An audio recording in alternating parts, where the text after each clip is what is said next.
Hi friends, मैं संपत सोमानी स्वागत करता हूँ फिन साइंस चैनल पर। सो मार्केट अभी रिसेंटली क्रैश हो रहा है and because it went to peak and because of that some uncertainty is there.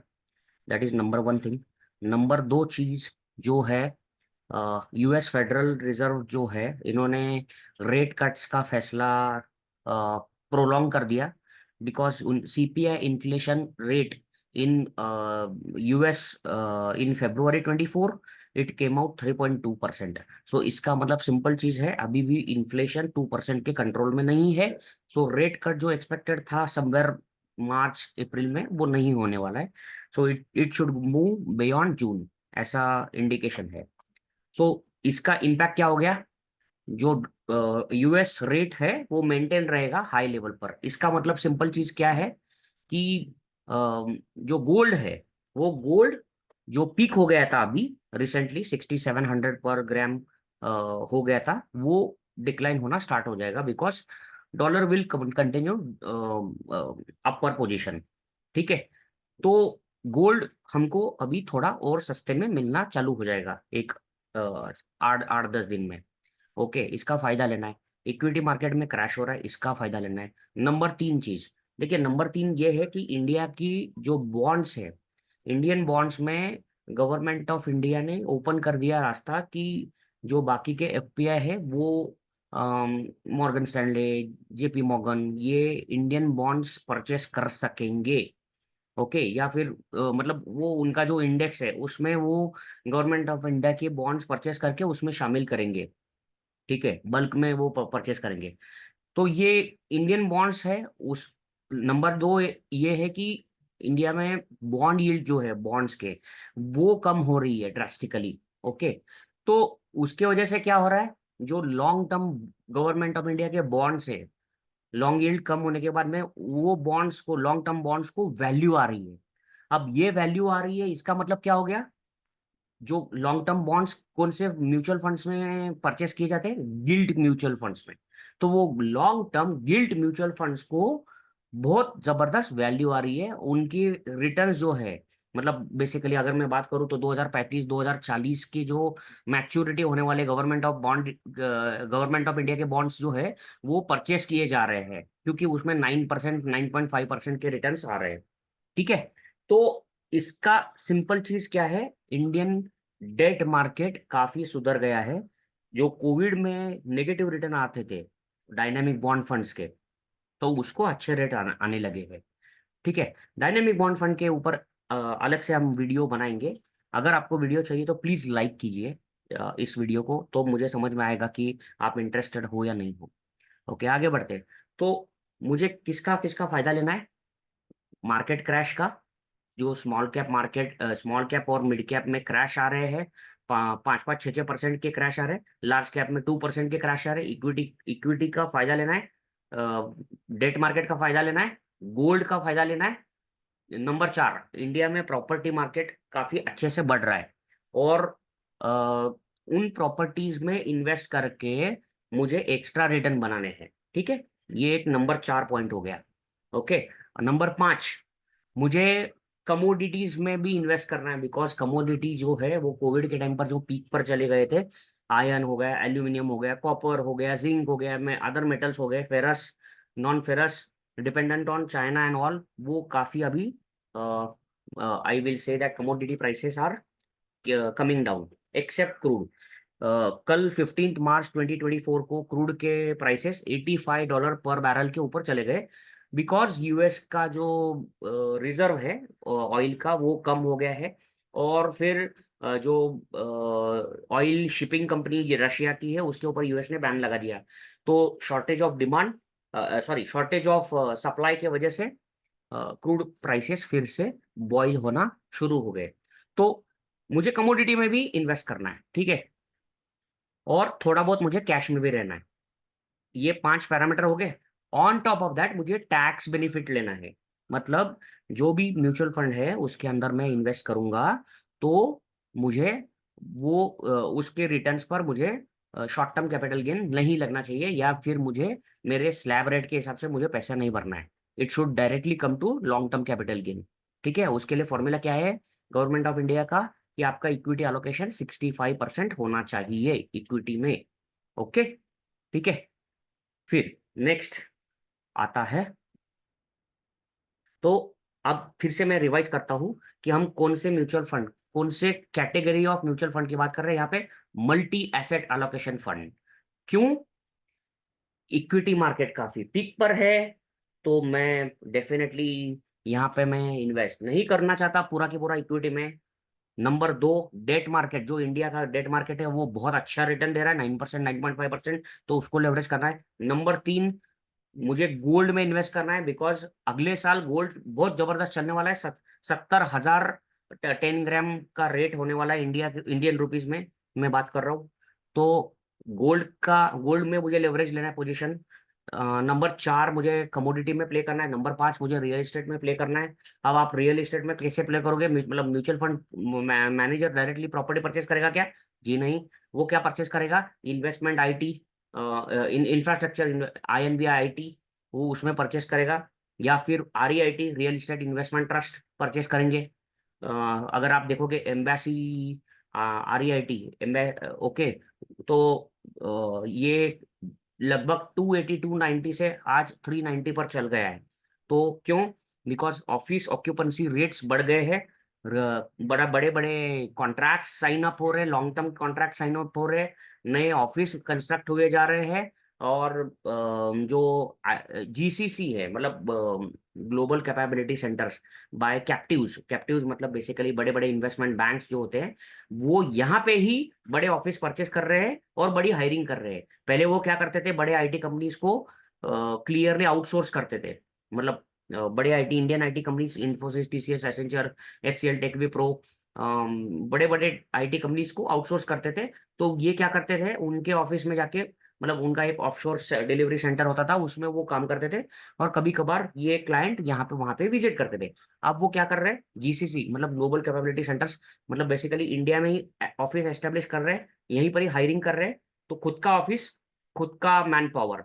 तो ये इसके वजह से क्या हो रहा है, रियल इस्टेट जो है, कमर्शियल रियल एस्टेट, बड़े बड़े जो IT पार्क है, वो कंस्ट्रक्ट होने वाले हैं या फिर होने लगे हैं ऑलरेडी। तो इसका एडवांटेज लेना है, तो ये सब कुछ एक ही म्यूचुअल फंड में मुझे चाहिए। मतलब बेसिकली रिस्क मेरा पूरा 5 एसेट क्लासेस में मेरा डिवाइडेड है, तो इसीलिए नाम क्या है, मल्टी एसेट फंड्स। अब मैं क्या कर रहा हूं, let us take 4 multi asset funds का कंपैरिजन लेंगे। तो इससे बहुत अच्छा क्लैरिटी से हम लोग ये म्यूचुअल फंड समझ में आएगा। और ये म्यूचुअल फंड को अभी डिमांड आ रही है, बिकॉज मेरा रिस्क जो है सिर्फ इक्विटी में मुझे पार्क नहीं करना, पैसा ऑलरेडी चल गया है इंडियन मार्केट। एंड डेफिनेटली अभी इतने पीक लेवल पर मुझे एक ही एसेट क्लास में पैसा पार्क नहीं करना है। तो मुझे SIP करने का ये सबसे बेहतरीन तरीका लग रहा है। ठीक है, okay, let us start comparison. Quant multi asset fund, direct growth. Direct growth मतलब basically simple, direct mutual fund में मैं इन्वेस्ट करूंगा बगैर, विदाउट एनी ब्रोकर और without any mediator. Okay, so comparison के लिए मैंने सारे डायरेक्ट प्लान्स रेफर किए हैं। ओके, सो ये हाइब्रिड कैटेगरी का म्यूचुअल फंड है, बिकॉज इसमें इक्विटी डेट दोनों है, मल्टी एसेट एलोकेशन है, very good, very high risk है। ओके, अब मैं 3 इयर्स का जो चार्ट है, काफी जबरदस्त है। मतलब रिटर्न प्रो, ओके, रिटर्न जो है, मतलब ये प्रूवन रिटर्न्स है, ऐसा नहीं है कि इसी साल चल रहा है ना ऑल। ओके, ये हर साल चल रहा है। ठीक है, okay, now next is rating बोल रहा है क्वांट मल्टी एसेट फंड्स का 5 स्टार बोल रहा है। Don't go with the ratings and all, we will compare just like arbitrage funds को हमने कंपेयर किया था, बस उसी वे से हम लोग कंपेयर करेंगे मल्टी एसेट म्यूचुअल फंड्स को। ठीक है, अभी इनके होल्डिंग्स देखिए। होल्डिंग्स जो है, मैं डायरेक्टली नीचे आता हूँ पहले। इक्विटी में 67%, मतलब 65% के ऊपर है। मतलब बेसिकली मैं इन्वेस्ट करूंगा तो मुझे लॉन्ग टर्म कैपिटल गेन में मेरा नंबर लगेगा, शॉर्ट टर्म कैपिटल गेन मुझे देना नहीं पड़ेगा। ठीक है, कैश में 10.4% है, इसका मतलब वेरी गुड। सारा के सारा पैसा लगा भी नहीं लगा रहे हैं, वो धीरे धीरे लगा रहे हैं। डेट में 7.5% है, और ये एलोकेशन बढ़ता जाएगा। मिनिमम इक्विटी में तो 65 रहने वाला है, बट बाकी का कहाँ गया? 67+10, 77+7, 84 85। ओके, तो बाकी का कहाँ गया? तो निश्चित रूप पे आप देखिए यहाँ पे कहीं ना कहीं गोल्ड, गोल्ड ETF परचेस किया रहेगा। देखिए, Nippon India silver ETF, okay, जो यहाँ पे कंसिडर नहीं किया है। तो सिल्वर में इन्होंने इन्वेस्ट किया है। Okay, very good. देखिए, मैं जो बात कर रहा था, इन्वेस्टमेंट आईटी ट्रस्ट, मतलब कंस्ट्रक्शन, हाईवेज कंस्ट्रक्शन करने वाली ये इंफ्रास्ट्रक्चर आईटी कंपनी, तो इंफ्रास्ट्रक्चर कंपनी बेसिकली। तो ये देखिए, मैं जो बात कर रहा था रियल एस्टेट में, इसका भी एक्सपोजर आ गया है इसमें। सिल्वर ईटीएफ, इन्होंने एक्सपोजर सिल्वर का ज्यादा लिया है। But where is gold? Where is gold? I am searching, just a minute. देखिए, गोल्ड ईटीएफ, ओके, 2.48% का अलोकेशन। तो इन्होंने क्या किया है, gold, silver, debt, cash, equity और इंफ्रास्ट्रक्चर सर्विस, इसको कंपेयर किया है। और देखिए, ये गवर्नमेंट ऑफ इंडिया के सोवरेन बॉन्ड्स, गवर्नमेंट ऑफ ये बॉन्ड, डेप्ट सिक्योरिटीज हो गए। Okay, very good. अब ये देखिए, गोल्ड ईटीएफ, इन्होंने ये गोल्ड ईटीएफ में इन्वेस्ट किया है। क्वांट गिल्ट फंड, देखिए मैं बात कर रहा था गिल्ट फंड। क्यों guilt fund? Because Indian long term bonds को वैल्यू है, इसीलिए गिल्ट फंड्स को वैल्यू आ गई है। 9% के रिटर्न जनरेट हो रहे हैं इंडियन गवर्नमेंट ऑफ इंडिया के बॉन्ड, लॉन्ग टर्म बॉन्ड्स में। तो इसीलिए गिल्ट फंड्स को वैल्यू आ गई है, यहाँ पे ये इन्वेस्ट कर रहे हैं। Okay, very good. Gold exchange funds में, एक्सचेंज ट्रेडेड फंड में इन्वेस्ट कर रहे हैं। सो जैसा मैंने कहा, इन्होंने अपना portfolio gold, silver, real estate, equity, infrastructure, इसमें इन्वेस्ट किया है। 9.67% जियो फाइनेंशियल सर्विसेज पर लिया है। अब जियो फाइनेंशियल सर्विसेज का बिजनेस मॉडल अभी भी क्लियर नहीं है कि मतलब ये क्या करना चाह रहे हैं, क्या नहीं करना चाहिए, ये चाह रहे हैं। जो परसों की न्यूज आई थी, basically they are moving into consumer finance, basically just like Paytm का जो स्कैनर्स होते हैं, पेटीएम, गूगल पे, फोन पे, और एक वॉइस मशीन्स होती है, वैसे जियो फाइनेंशियल सर्विसेज लॉन्च कर रहे हैं वो स्कैनर्स एंड जो बेसिकली फिनटेक कंपनी का मॉडल। इसके बाद में मे बी बजाज फाइनेंस के जैसे वो कंज्यूमर फाइनेंसिंग प्रोवाइड करेंगे। तो ये लगभग लगभग ऐसा ही बिजनेस मॉडल लग रहा है। They should not be like a loan giving company, just like other NBFCs, जो बाकी के एनबीएफसी प्ले कर रहे हैं, गोल्ड लोन या फिर बड़े रियल एस्टेट कंपनीज को लोन देंगे। ऐसा प्ले करने का चांसेस कम है, मुझे ऐसा लग रहा है। बट अभी भी मैं अनसर्टन हूँ इसके बिजनेस मॉडल पर। बाद में Reliance industries, it's a very good play. Orchid pharma, base, उसके बाद एचडीएफसी है, फिर उसके बाद इंफ्रास्ट्रक्चर, अदानी पावर, ओके, फिर गेल, ओके, ब्रिटानिया इंडस्ट्रीज, हिंदाल्को है। मतलब मेटल सेक्टर जो मैं बात कर रहा था, मेटल का एक्सपोजर लेना है मुझे, एल्यूमिनियम का, क्योंकि because commodity prices are cool down now, तो वो यहाँ पे ले रहे हैं। फिर देखिए, कोल कोल के भी प्राइसेस जो है वो बीच में बहुत ज़्यादा शूट अप हो गए थे, 15,000 पर टन, तो उससे कूल ऑफ हो गया, हो रहा है। फिर उसके बाद इंफ्रास्ट्रक्चर, जीएमआर एयरपोर्ट्स के ऊपर दाव लगा रहे हैं। एलआईसी है, ओके। फिर मेटल के लिए, स्टील के लिए एसएल पर दाव लगा रहे हैं, और आईटी कंपनी में भी प्रो पे दाव लगाया है। ओके, सो इस तरह का इनका एक्सपोजर है। मतलब यहाँ पे अगर आप देखोगे, ऐसा कुछ नहीं है कि लार्ज कैप में कितना एक्सपोजर है, स्मॉल कैप में कितना एक्सपोजर है, एंड फिर मिड कैप में कितना एक्सपोजर है। तो इनका पिक, ये एक कैटेगरी के फंड में रैंडम पिक होता है, ठीक है। अब डेट सेक्टर का एलोकेशन देखिए, डेट सेक्टर जो है, इन्होंने जो इन्वेस्ट किया है वो कहाँ पे है? Mostly sovereign bond, sovereign bonds, मतलब बेसिकली गवर्नमेंट ऑफ इंडिया में पार्क किया है। कंस्ट्रक्शन के यहाँ पे उन्होंने वहाँ पे उनको उनके जो सीडीज होते हैं, राइट, जैसा एफडी होता है वैसा सीडीज होते हैं, वो परचेस किए होंगे। फिर फाइनेंशियल्स, मतलब जैसा कोई ट्रस्टेड कंपनी को लोन दिया है, एंड ऑल, एंड अदर्स 64.5% है। सो ये अदर्स अनक्लियर है अभी भी। नेक्स्ट आता है अल्फा। अल्फा इनका कितना है? 19.30। सो लेट अस से ये रेशो हम एक साथ कंपेयर करेंगे तो काफी अच्छे से क्लैरिटी आएगा। Okay, quant multi asset fund, okay, जैसा हमने आर्बिट्रेज फंड्स में बात किया था, अल्फा मतलब रिटर्न कितना एक्सेसिव जनरेट करके दे रहा है, करेक्ट है? ये जितना ज्यादा हो उतना बेटर। बीटा मतलब डाउन साइड रिस्क कितना है, जितना कम बीटा उतना फंड अच्छा।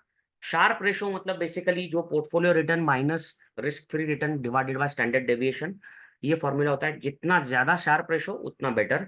नॉर्मली ये समवेयर 2 के आसपास होना चाहिए, बढ़िया होता है।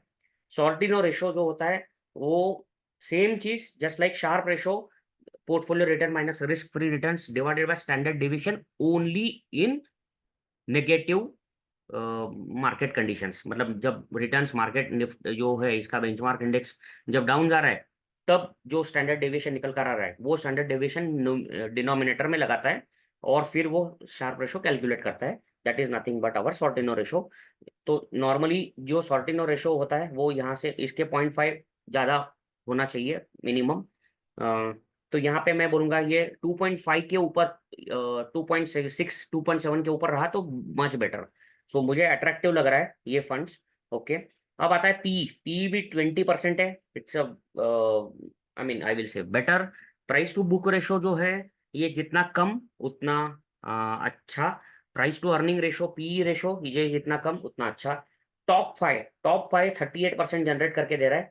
टॉप 20 80% जनरेट करके दे रहा है। अगर आपका टॉप 5 38% है, इसका मतलब 1/3 आपका रिटर्न टॉप 5 से ही है, तो रिस्क ज्यादा ले रहे हो। सिंपल चीज। ये टॉप 5 जो है, मतलब अगर आज के 1 साल पहले टॉप 5 अच्छा, जितना बड़ा उतना अच्छा, लेकिन आज के माहौल में जितना टॉप 5 कम उतना अच्छा। क्यों? क्योंकि मुझे ज्यादा टॉप 5 पर रिस्क नहीं लेना है आज के माहौल में। आज आज 1 साल पहले मैं देख रहा था मुझे ज्यादा अल्फा चाहिए, लेकिन आज मैं देख रहा हूँ मुझे कम बीटा वाला फंड चाहिए। क्यों? डाउनसाइड रिस्क कम चाहिए। मतलब लो रिस्क मॉडरेटेड रिटर्न, ये कॉन्सेप्ट आज का है 2024 का। ओके। सो जैसा समय बीतता है, जैसा मार्केट डायनामिक्स चेंज होते हैं, उस हिसाब से अपना फंड सिलेक्शन होना चाहिए। ये ऐसा नहीं है कि ये फंड ले लिया एंड फिर 10 साल देखा ही नहीं फंड। ऐसा कभी नहीं करना। Okay, what is next? ठीक है। अब मैं आता हूँ फंड रिटर्न्स में। अगर मैं 5 साल में देखूँ तो ये फंड ने 27% का रिटर्न दिया है। मतलब आई थिंक ये एनुअलाइज रिटर्न्स है। ओके, ठीक है। रैंक विथ कैटेगरी नंबर 1 ही है अभी तक ये, ग्रो के हिसाब से नंबर 1 पर चल रहा है। ओके। हमने कौन सा क्वांट है, आईसीआईसीआई लिया है, टाटा लिया है और एसबीआई लिया है। Okay, sorry. तो अ, तो हम ये चारों में कंपैरिजन करने ही वाले हैं वैसे भी। ओके, लेट अस गो डाउन। ये हमने डिस्कस कर लिया है।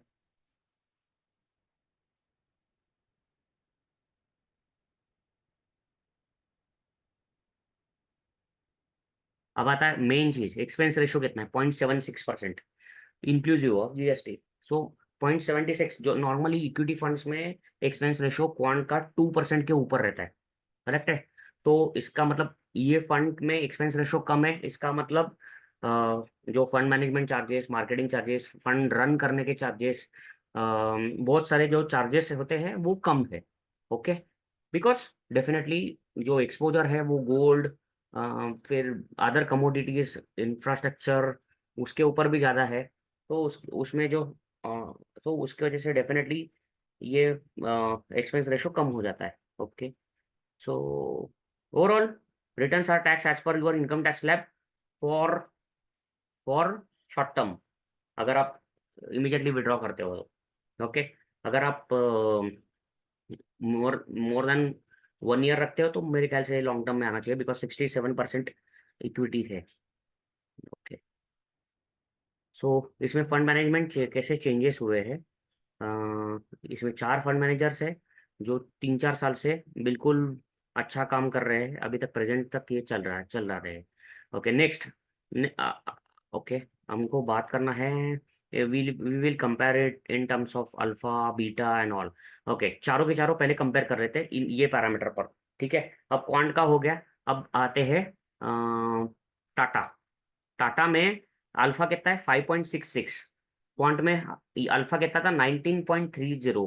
मैंने क्या कहा था? जितना ज्यादा अल्फा उतना अच्छा फंड होता है। ठीक है। ओके। उसके बाद बीटा 0.61, मतलब डाउन साइड रिस्क इसमें टाटा में कम है, 0.61। क्वांट में 0.70, मतलब इसमें डाउन साइड रिस्क ज्यादा है। तो ये 2023 में ये फंड बेटर चॉइस था। बट टाटा आज 2024 में अच्छा लग रहा है, क्योंकि मुझे डाउन साइड प्रोटेक्ट करना है पहले। शार्प रेशो 1.55 कम है, वहां पे 1.73 था। ठीक है। शार्प रेशो मतलब फंड मैनेजर का स्किल उतना चाहिए कि वो रिटर्न जनरेट कर पाए। तो शार्प रेशो 1.73 यहाँ पे क्लियरली क्वांट ने बाजी मारी है। सॉर्टिनो 2.72, देखिए सॉर्टिनो 2.73, तो इसका मतलब डाउन साइड में टाटा भी अच्छा परफॉर्म कर रहा है। ओके, नेक्स्ट इज पी 24, वहां पे 20 था, क्लियरली क्वांट ने बाजी मारी है। पी हिस्टोरिकल डेटा पर, price to book value I think वहां पे 2.44 था, टाटा में 3.25 है। नेक्स्ट इज क्वांट 38% था टॉप 5, यहाँ पे 19% है, इसका मतलब कम रिस्क है टॉप 5 पर, मतलब रिस्क कम ले रहा है, इसकी वजह से मे भी अल्फा कम हो रहा है। ओके, एंड टॉप 20 जो है 42% है, यहाँ पे टॉप 20 80% है, बहुत ज्यादा रिस्क है टॉप 20 के ऊपर। ओके, जैसा जियो फाइनेंस का उन्होंने बेट लिया था। अब देखिए, अब इन्होंने डेट में कहाँ पे एलोकेट किया है, सोवरेन बॉन्ड्स लिए हैं, फाइनेंशियल्स है, अदर्स है 79। तो इसका मतलब ये टाटा का जो है वो डेफिनेटली कम रिस्क वाले है। हम क्विकली और एक तीसरा फंड भी कंपेयर कर लेते हैं। देखिए अल्फा, यहाँ क्वांट में 20 था, यहाँ पे 5 था, यहाँ पे 10 है। तो ये मॉडरेट लग रहा है, मतलब क्वांट और टाटा के बीच में। बीटा 0.60, मतलब ये टाटा से भी कम रिस्क है। शार्प रेशो 2 है, वेरी गुड। सॉर्टिनो 3.76, बेहतरीन, एक्सीलेंट, अभी तक तो एक्सीलेंट लगा। टॉप 5 22, इसका मतलब इन्होंने क्वांट में 38% था, ये 22, रिस्क कम है टॉप 5 पर। टॉप 20 80% था क्वांट में, और मेरे ख्याल से टाटा में 42% था, अम, और आईसीआईसीआई में 50% है। It's a very good. PB quant के हिसाब से ये 20, पीबी जो है 2 नहीं है, यहाँ पे 3 है। So this fund looks better compare to Tata, जहाँ पे मुझे क्वांट एंड टाटा, बेसिकली मैं ये बोलूंगा, मुझे ज्यादा रिस्क ये माहौल में नहीं लेना है, मुझे कम बीटा वाला जाना है, और मॉडरेट रिटर्न जनरेट करने वाला फंड चाहिए। ये मेरा रिक्वायरमेंट है। आपका रिक्वायरमेंट मे बी, आप you may be looking for more returns in 2024 as well.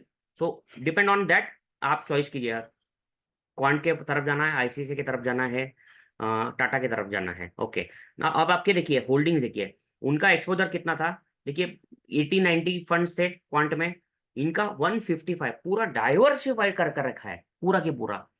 Okay, तो आईसीआईसीआई बैंक, मतलब ज्यादा इन्होंने क्या किया है, लार्ज लार्ज कैप पर फोकस किया है आईसीआईसीआई ने, इसीलिए इनका बीटा कम हो गया, राइट है। अब क्वांट में बीटा क्यों बढ़ गया, इन्होंने जियो फाइनेंस, हिंदाल्को, मेटल्स, बहुत सारी ऐसी कंपनीज ले लिया जहाँ पे बीटा ज्यादा हाई है, तो उसके वजह से फंड का पूरा बीटा हाई हो गया। लार्ज कैप में बीटा कम है, HDFC bank, ICICI bank, Maruti Suzuki, Reliance, Infosys, SBI cards, भारतीय एयरटेल, आईसीआईसीआई लोम्बार्ड। देखिए ये पूरा की पूरा, मतलब मैं बोलूंगा, देखिए इन्होंने भी सिल्वर पर फोकस किया। Sun Pharma, government of India के बॉन्ड्स है, एवेन्यू सुपरमार्ट्स हो गया, फिर Gujarat Gas, Grasim, Lupin, HCL tech, देखिए ईटीजेड, एम्बेसी ऑफिस पार्क, आरईआईटी जो मैं बात कर रहा था, आरईआईटी पर फोकस है। मुथूट फाइनेंस है, एल&टी है, state bank of India. So obviously देखिए, अगर मैं ये ऐसे कंपनीज लूंगा जो प्रूवन है पास्ट 25 साल में, तो डेफिनेटली मेरा बीटा कहाँ कम हो गया। और basically maximum fund managers are now sitting in the large cap now days 2024 में, बिकॉज उनको भी पता नहीं है small cap market, large small cap and mid cap जो 7-8% करेक्ट हुए हैं, ये वापस करेक्ट हो सकते हैं क्या, और 10%, तो उनको भी नहीं पता है। So people are sitting in large caps जो ज्यादा चले नहीं है। सो डेफिनेटली देखिए टीसीएस भी है, एशियन पेंट्स भी है, सिंजिन भी है, सीआई ऑटोमोबाइल, नोवोको विस्टा, मतलब सीमेंट का कंपनी हो गया, Zee entertainment, Coal India and all, काफी 155 कंपनी गिनना मुश्किल है। LIC housing finance, HDFC bank, Oberoi, LIC housing finance, तो काफी बहुत ज्यादा डाइवर्सिफाइड पोर्टफोलियो है। इस एक एक चीज ध्यान में रखिए, जितना आपका ज्यादा डाइवर्सिफाइड पोर्टफोलियो उतना रिटर्न कम, क्योंकि पूरा 155 में से 100 कंपनी मॉडरेट रिटर्न देंगे, 50 कंपनीज में से 25 कंपनीज एग्रेसिव कंपनीज, लेटर से 25 चल नहीं चले और 25 चल गए, तो रिटर्न एडजस्ट हो रहा है। तो जितना ज्यादा डाइवर्सिफाइड उतना स्टेबल रिटर्न, कम भी नहीं ज्यादा भी नहीं। देखिए इक्विटी 55% है, मतलब ज्यादा, और कैश इन्होंने अभी 10, वहां पे कितना था क्वांट में कैश, समवेयर 7% 8% है, तो यहाँ पे 15% है। तो they are watching, basically speaking they are watching, ऐसा नहीं है हड़बड़ी में कहीं पे भी फटाफट लगा दो। तो it's a very good play. इनका इक्विटी अलोकेशन देखिए, फाइनेंशियल में 28%, एनर्जी में 18%, ये टॉप सेक्टर ये चले हैं 2024 में। फिर ऑटोमोबाइल है, 9.2% है। टेक्नोलॉजी आईटी कंपनीज के जो एक्सपोजर है अभी भी, तो ये हेल्थ केयर भी है, वेरी गुड। तो it's a well diversified portfolio, I will से। अब मैं बात करूंगा आईसीआईसीआई प्रूडेंशियल में। यहाँ पे भी 5 साल का रिकॉर्ड है, 19.5% जनरेट करके दे रहा है। Okay, expense ratio 0.67, I think ये 0.76 था।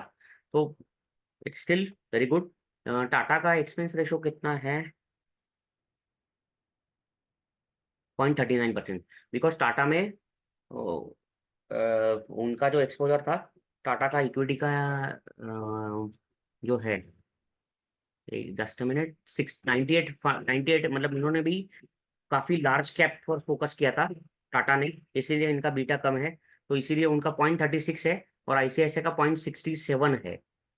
तो एक्सपेंस रेशो आईसीआईसीआई का ज़्यादा है, टाटा का कम है एक्सपेंस रेशो, क्योंकि लार्ज कैप पर ज़्यादा फोकस है। ओके, जितनी ज़्यादा प्रूवन कंपनीज ऑलरेडी आपके पोर्टफोलियो में है, उतनी ज़्यादा फंड मैनेजर को दिक्कत है कि इसके ऊपर वॉच करो, उसके ऊपर वॉच करो, तो उसकी वजह से एक्सपेंस रेशो उनका कम होता है, इसीलिए टाटा का एक्सपेंस रेशो काफ़ी कम है। Now let us move to SBI. SBI में बात करूँ, अल्फा 5 है, मतलब टाटा के जैसे ही है। बीटा 0.48, सबसे कम बीटा वाला म्यूचुअल फंड है, multi asset mutual fund. Sharpe ratio 1.39 है, सॉल्टिनो 2.52 है। देखिए शार्प रेशो काफ़ी कम है, सॉल्टिनो 2.5 ठीक है। आईसीआईसीआई का सॉल्टिनो रेशो जो है वो 3 के ऊपर है, सो इट्स प्रेफर्ड। टॉप 5 24% है, 22% था आईसीआईसीआई में। Top 20 50%, same thing. Price to earning 25, but ICICI में आई थिंक कम था P ratio. Just minute, P ratio 20.91 था। ओके, और पीबी 3.09, यहाँ पे 2.93। सो ओवरऑल बात करें, इसका डाइवर्सिफिकेशन कितना है? इक्विटी में काफी कम है, देखिए इक्विटी एक्सपोजर काफी कम है।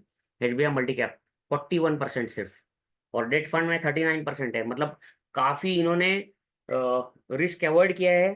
पूरा ज्यादा अलोकेशन जो है वो डेट में रखा है। डेट में रखने के बाद में रिटर्न आपके मॉडरेट हो जाएंगे 2024 के हिसाब से। और basically speaking, more focus on government of India bonds, जो 9% के आसपास है। और उसके ऊपर इक्विटी अगर चल गया तो यहाँ पे एक्स्ट्रा 2-3%, मतलब 12-13% के हिसाब से आपको रिटर्न मिलने चाहिए। सो ये जो है कैश, कैश इनका कम है, बिकॉज इनका डेट एक्सपोजर ज़्यादा है। तो अगर मैं इसकी बात करूँ, इनका एक्सपोजर अगर मैं बात करूँ, जैसा ही उन्होंने डेट में ज़्यादा फोकस लगाया, तो मैं देखूंगा कि ये डेट मतलब बेसिकली उसमें ईटीएफ म्यूचुअल फंड्स आ गए, गोल्ड ईटीएफ आ गया, उनका गवर्नमेंट ऑफ इंडिया के बॉन्ड्स आ गए, ऐसा उनके, सॉरी। सो काफ़ी, यस, एम्बेसी, एम्बेसी ऑफिस पास आरईएटी आ गए, सब सब मल्टी एसेट कंपनी ने ये लिया है, बिकॉज ये लास्ट 1 महीने में चला है जबरदस्त। टाटा प्रोजेक्ट्स है, गेल है, विप्रो है, टाटा टेक्नोलॉजी है, देखिए इनोवेशन। फिर उसके बाद मुथूट फाइनेंस है, गोल्ड जो है, गोल्ड को एक्सपोजर को लोन में कन्वर्ट करने के वाली कंपनी, तो Muthoot finance. Godrej industries, then Rajasthan state है, स्टेट बैंक ऑफ इंडिया है। राजस्थान स्टेट मतलब बेसिकली इन्होंने स्टेट को लोन दिया है। Okay, state bank of India है, सेल है, बायोकॉन है, चोलामंडलम इन्वेस्टमेंट है, ICICI prudential life insurance company. Okay, Uttar Pradesh state, मतलब स्टेट्स के loan, basically government of India के जो बॉन्ड्स होते हैं, अम, उससे ज़्यादा स्टेट्स के बॉन्ड्स या रिटर्न देते हैं, बिकॉज स्टेट्स के रिस्क ज़्यादा हाई होती है। तो ये 12-13% रिटर्न जनरेट करने वाले बॉन्ड्स होंगे मेरे ख्याल से। राजस्थान, उत्तर प्रदेश हो गए। तो काफ़ी इनका फंड मैनेजमेंट का तरीका जो है, ये स्टेबल रिटर्न्स की तरफ ज़्यादा है, not to generate more alpha, but to generate stable returns and decrease the beta. देखिए महिंद्रा लाइफ स्पेस मतलब रियलिटी सेक्टर की तरफ एक्सपोजर लिया, बिकॉज 2024 में जबरदस्त बन रहे हैं IT parks and real estate projects भी लॉन्च हो रहे हैं बहुत सारे। सो काफ़ी ये है। सीमेंट हो गया, जुबिलेंट फूडवर्क्स मतलब कंज्यूमशन सेक्टर है, फिर एलटीएम एंट्री आईटी सेक्टर हो गया, फार्मा है, rural housing, Mahindra Oswal financial services. काफ़ी लंबी लिस्ट है। सो अभी अगर मैं रिटर्न देखूँ तो 5 साल में 14%। Obviously I was expecting the same, because क्यों ऐसा, क्योंकि इनका डेट का एक्सपोजर ज़्यादा है।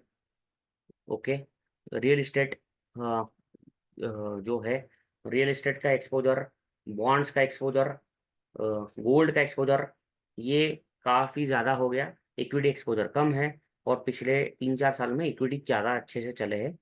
तो नॉट नेसेसरीली ये अभी भी 14% ही देगा। बेसिकली इक्विटी मार्केट आज पीक पर है, तो ये फंड प्रेफर कर सकते हो, बिकॉज ये ज़्यादा स्टेबल रिटर्न जनरेट करने की कोशिश कर रहा है। तो मे भी 2 साल पहले, 1 साल पहले ये नॉट रिकमेंडेड था, बट आज के सिचुएशन के हिसाब से ये yes it would be a good bet. So देखिए ये 0.61% है expense ratio. Okay, fund management basically expense ratio कम ही होना चाहिए डेफिनेटली। और यहाँ पे देखूंगा मैं 3-4 साल से ही फंड मैनेजर काम कर रहे हैं। तो मैं, अगर मैं बात करूँ तो मैं प्रेफर करूंगा ICICI prudential multi asset fund. तो सबसे पहली चीज़ ये है कि जो इनका इक्विटी की एलोकेशन है 55 एंड कैश भी स्टेबल रखा है, अल्फा भी अच्छे से जनरेट किया है, एंड इन्होंने बीटा को भी कम किया है, मतलब दोनों मैनेज किया है। अल्फा बढ़ाओ, थोड़ा बीटा भी घटाओ, और टॉप 50-20 का एक्सपोजर घटाओ, पी रेशो घटाओ, और बेसिकली सॉर्टिनो देखो ये 3.76 सबसे बढ़िया मुझे सॉर्टिनो रेशो इनका लगा। तो definitely I would go with this, but this is only for education purpose. You can do your analysis, आपको क्या चाहिए मैंने यही बताया कि मेरा रिक्वायरमेंट अलग है। मे भी आप रिटर्न की तरफ ज़्यादा आकर्षित हो तो आप क्वांट की तरफ जा सकते हो, उसमें ज़्यादा रिस्क है। बट 2024 में मुझे ऐसा लगता है कि ऑलरेडी मार्केट काफ़ी पीक है, और स्मॉल कैप मिड कैप में करेक्शन आने के चांसेस ज़्यादा है। तो मैं क्वांट इसीलिए अवॉइड कर रहा हूँ। मैं पर्सनली अभी तक मैंने कुछ खरीदा नहीं है मल्टी एसेट फंड में, जस्ट एजुकेशन पर्पस और मेरा मार्केट का नॉलेज के हिसाब से मैं जस्ट सजेस्ट कर रहा हूँ। आप आपके वित्तीय सलाहकार से बात कीजिए, एंड फिर ही आप इन्वेस्ट कीजिए। It is just for education purpose, it is not for recommendation और any kind of guidance and all. Do your own risk management. तो आशा करता हूँ आपको ये वीडियो पसंद आया रहेगा। ऐसा ही हम अलग टॉपिक लेकर हाजिर होंगे अगले वीडियो में। Please subscribe our channel, please like this video and share with your all friends. आज हमको इंडिया में पूरे अच्छे से हमको फाइनेंशियल नॉलेज स्प्रेड करना है। Thank you.